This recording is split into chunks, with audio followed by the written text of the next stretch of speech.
Aga jingi lekai second round jongka DFB Pokal ke klub berat ba jongka Bundesliga ke Bayern Munich bat ke Dortmund kila yo benrung syaka round of 16 jongka DFB Pokal. Abo pai syaka jingi lekai jongka Bayern Munich Persia ya ke Augsburg ke Bayern Munich kelala ban pelim ya ke Augsburg sudah sam laka ar.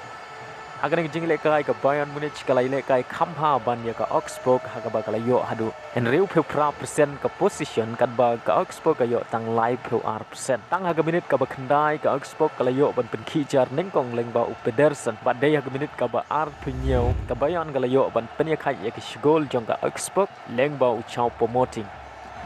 haga kela step baru ar teligitim kila ya khai da marshi gol bat haga kela mit kata haga minit ka ba san peulai leng ba Kimmich ke Bayern kalai yo ban tep ya ke gol ka ba ar ke jongka bat haga minit ka ba san peu kundai chau promoting ulai yo ban tep ya ke gol ka ba ar ke jong u bat ka ba lai naga benta ke Bayern haga minit ka ba riu peu san ke Augsburg kalai yo ya ke gol ka ba ar ke jongka leng ba ka ungol haga ba ki player jong ka Bayern skila kumbakla ban tep shala ke jong ke gol bat haga minit ka ba nyau peu sau leng ba Musiala ke Bayern kala yo ban tep ya ke gol ke basau ke jongka tua ban kut ke jing le kai ke ke minit ke ba kentai peu plus away leng ba Davis ke Bayern kala yo ban tep ya ke gol ke basan ke jongka leng ba ke jing job ke Bayern Munich kala yo ban rong syaka round of 16 jongka DFB Pokal